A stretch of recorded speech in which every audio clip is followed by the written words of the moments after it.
여러분 안녕하세요. 찾아가는 새벽기도 시카고 예수사랑교회 조선영 목사입니다. 오늘도 변함없는 주님의 은혜와 평강이 저와 여러분의 삶의 종일 풍성하기를 기도합니다. 오늘 말씀은 민수기 19장 1절에서 10절까지 말씀입니다. 새번역 성경으로 읽겠습니다. 주님께서 모세와 아론에게 말씀하셨다. 다음은 나 주가 명하는 법의 율례다. 너는 이스라엘 자손에게 말하여 흠없는 온전한 붉은 암송아지 곧 아직 멍에를 메어 본 일이 없는 것을 너에게 끌고 오게 하여라. 너는 그것을 제사장 엘르아살에게 주어라. 그러면 그는 그것을 진 밖으로 끌고 가서 자기가 보는 앞에서 잡게 할 것이다. 제사장 엘르아살은 그 피를 손가락에 찍고 그 피를 회막 앞쪽으로 7번 뿌려야 한다. 그 암송아지는 제사장이 보는 앞에서 불살라야 하며 그 가죽과 고기와 피와 똥을 불살라야 한다. 제사장은 백향목과 우슬초와 홍색 털실을 가져와서 암송아지를 사르고 있는 그 불 가운데 그것들을 던져야 한다. 그런 다음에 제사장은 자기의 옷을 빨고 물로 몸을 씻어야 한다. 그렇게 한 다음에야 그는 진 안으로 들어올 수 있다. 그 제사장이 부정한 상태는 저녁 때까지 계속될 것이다. 그 암송아지를 불사른 사람도 물로 자기의 옷을 빨고 물로 몸을 씻어야 한다. 그의 부정한 상태는 저녁 때까지 계속될 것이다. 암송아지 재는 정결한 사람이 거두어서 진 바깥 정결한 곳에 보관하여야 한다. 그것은 이스라엘 자손 회중이 죄를 속하려 할 때 부정을 씻어내는 물에 타서 쓸 것이므로 잘 보관하여야 한다. 암송아지 죄를 거둔 사람도 자기의 옷을 빨아야 한다. 그의 부정한 상태는 저녁 때까지 계속될 것이다. 이것은 이스라엘 자손 및 그들과 함께 사는 외국인들이 언제까지나 지켜야 할 율례이다. 아멘.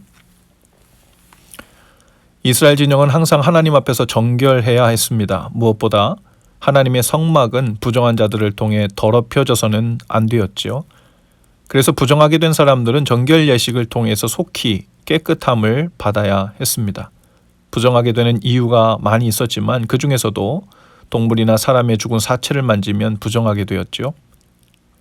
바로 얼마 전에 고라 자손의 반역으로 인해 무려 14,700명이나 죽었습니다. 죽은 사람들 장사를 지내야 하는데 그 사체를 만지지 않을 수 없는 노릇이죠. 그 사체를 만지는 사람들은 또 부정하게 되고 또 그를 가까이 한 가족들은 또 부정하게 됩니다. 그들을 속히 정결하게 하지 않으면 삽시간에 부정이 이스라엘 공동체 전체에 번질 것입니다. 그런데 부정하게 된 모든 사람들이 가축을 제물로 드려서 속죄하려면 많은 시간과 비용이 들겠죠. 또 제사장들도 모두 감당하기가 힘들 것입니다. 그래서 하나님께서는 그들에게 부정을 씻어내고 정하게 하는 정결 예식을 마련하셨는데요. 바로 부정을 씻는 물을 마련하게 하신 것입니다. 부정을 씻는 물은 일종의 잿물이었고 그 잿은 특별한 방법으로 만들어졌습니다. 그 후에도 유월절을 앞두고 예루살렘에 올라오던 순례객들이 길가의 시체나 또는 동물의 사체에 몸을 접촉하게 되면 일주일간 부정해지고 성전에 들어갈 수 없게 되었는데요. 이런 상황을 대비해서 예루살렘 성전에서는 유월절을 맞기 2주 전에 붉은 암송아지를 도살하고 거기에 백향목, 홍색실, 우스초를 함께 태워 제를 만들고 실로암에서 길어온 물을 섞어 잿물을 만들었습니다. 그리고 시체로 인해 부정해진 사람에게 이 3번째 날과 7째 날에 우슬초의 묶음으로 그 부정을 씻는 잿물을 찍어서 뿌리게 됩니다. 그러면 시체와 접촉하게 되어 부정해짐으로 하나님 앞에 나아갈 수 없었던 자들이 다시 정결을 회복하고 성전에 들어가서 하나님 앞에 설 수 있는 자격을 얻게 되었죠.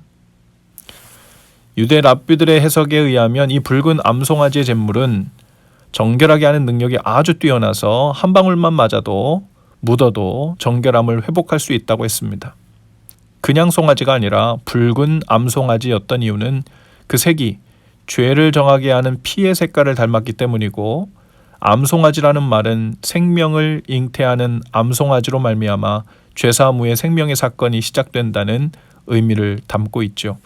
아직 멍에를 한 번도 메어보지 못한 송아지라는 말은 아직 일반적인 그 어떤 것으로도 사용된 적이 없는 송아지라는 뜻이죠. 하나님께서는 이스라엘 백성이 번거로운 번제나 속죄제를 드리지 않고 붉은 암송아지를 통해서 정결하게 되는 간편하면서도 강력한 길을 열어놓으신 것이었죠. 그런데 이런 붉은 암송아지의 재로 만든 잿물, 즉 부정을 씻는 물보다도 훨씬 빠르면서 강력한 속죄제가 있죠. 바로 예수 그리스도의 피, 주님의 보혈입니다. 히브리서 90장 13절과 14절은 이렇게 말합니다. 염소와 황소의 피와 및 암송아지의 죄를 부정한 자에게 뿌려 그 육체를 정결하게 하여 거룩하게 하거든 하물며 영원하신 성령으로 말미암아 흠없는 자기를 하나님께 드린 그리스도의 피가 어찌 너희 양심을 죽은 행실에서 깨끗하게 하고 살아계신 하나님을 섬기게 하지 못하겠느냐. 예수 그리스도의 피는 죽은 양심까지도 깨끗하게 할 수 있습니다. 우리의 마음과 생각은 하루에도 수없이 부정해지죠. 더럽혀집니다. 하나님 앞에 나갈 수가 없어요. 길이 막히는 겁니다. 죄의 생각이 끊이질 않고 양심도 죄로 인해 무뎌집니다. 더럽혀지죠. 그러나 예수 그리스도의 피를 믿음으로 마음의 문설주에 바른 사람은 그 죄가 씻겨지고 온몸과 영혼이 정결해지고 온전해집니다. 우리는 수없이 또 부정해질 수 있지만 예수 그리스도의 보혈의 능력을 믿음으로 품고 사는 사람은 또 반복적으로 역시 정결해집니다. 그 능력이 우리의 변질된 양심도 선한 양심으로 되살아나게 하고 그 마음을 따라 우리의 행실도 거룩하게 하시죠. 이 거룩한 정결함을 입는 과정이 오늘 하루에도 수없이 우리의 몸 안과 밖에서 일어나면서 점점 더 몸과 마음과 영혼이 거룩함을 입고 온전해지는 날 되실 수 있기를 주님의 이름으로 축복합니다. 기도합시다. 주님, 오늘도 수없이 부정해지는 저희를 또한 수없이 씻어내셔서 정결케 해주시는 주님의 보혈을 의지합니다. 주님의 보혈을 의지하여 주님의 성소, 주님의 임재 안에 가까이 머물게 하시고 그 은혜 안에 종일 머물고 사는 복을 주옵소서. 예수님 이름으로 기도합니다. 아멘. 여러분 복된 주일 되시고요. 다음 주간 한 주간은 제가 휴가를 맞습니다. 제가 없는 기간에는 기쁨의 언덕으로 TV에서 제공하는 연합감리교 목사님들의 새벽기도 말씀 영상을 기쁨의 언덕으로 말씀 묵상집 말씀 여정에 맞추어서 업데이트 해드리도록 하겠습니다.